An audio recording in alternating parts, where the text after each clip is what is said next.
The musical wunderkind has long been a source of fascination.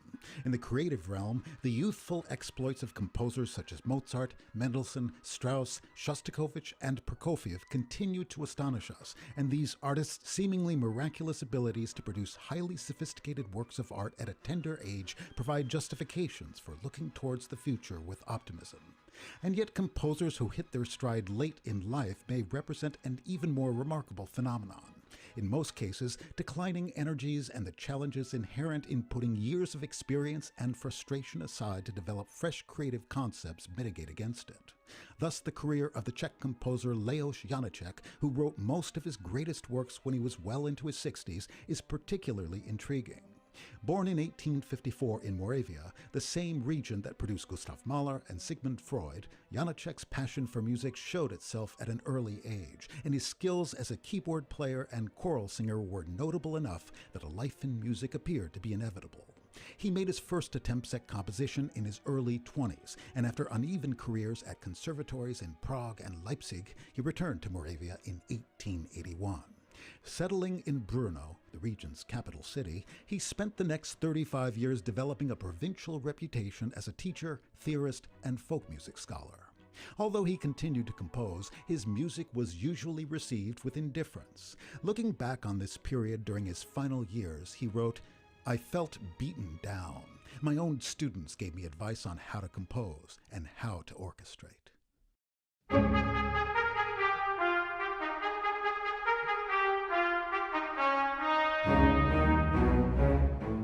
In 1916, Janáček's life underwent a radical change.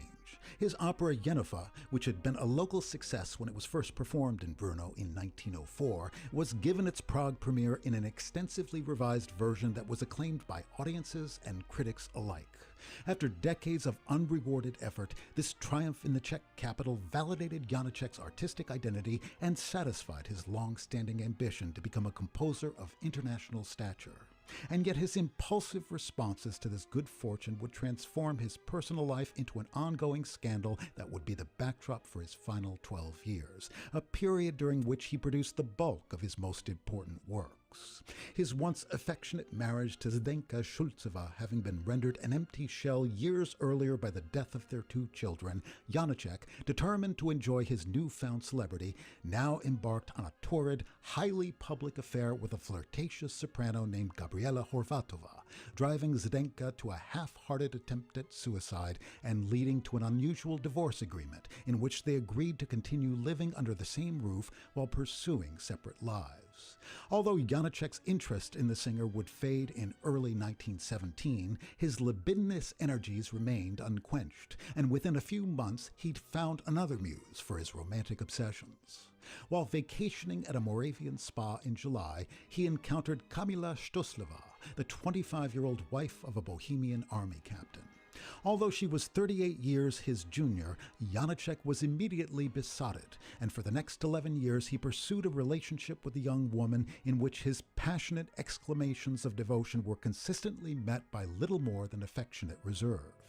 Nonetheless, he routinely accompanied Kamila on holidays, sometimes with her husband in tow, made her the dedicatee of new works, and flooded her with literally hundreds of love letters. In a passage from one of these missives, Janáček described the essential nature of this uncommon relationship and its meaning to him. "Between you and me there is only a world of beauty, and all is nothing but fantasy. But fantasy is as necessary to my life as air or water."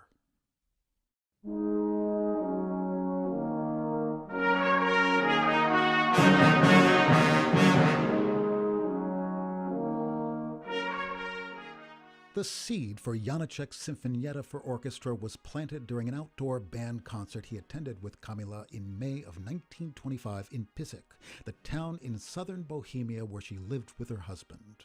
A few months later, he was asked to write some music for a national gymnastics festival associated with the Sokol movement, which sought to bolster Czech national unity by organizing large-scale collective activities. Recalling the unrestrained optimism of the fanfares he'd heard at the band concert, he wrote a 5-movement work entitled Military Sinfonietta, eventually dropping the military designation and dedicating the piece to the Czechoslovak armed forces. The overt nationalism that's embedded in the Sinfonietta, Janáček's largest purely orchestral work, reflected the country's nascent status as an independent entity in the wake of World War I. After an opening fanfare, each movement depicts a different place in Brno, and in an article written in 1927, Janáček described how the evolution of his hometown from a dismal outpost of the Austrian-Hungarian Empire to a symbol of liberation fired his musical imagination. I saw the town undergo a miraculous change. I lost my dislike of the gloomy town hall, my hatred of the hill from whose depths so much pain was screaming, and my distaste for the street and its throng. As if by a miracle, liberty was conjured up, the town glowing with the rebirth of 28 October 1918. I saw myself in it. I belonged to it. And the blare of the victorious trumpets, the holy peace of the Queen's monastery, the shadows of the night, the breath of the green hill, and the vision of the growing greatness of the town, of my Brno, all gave birth to my work.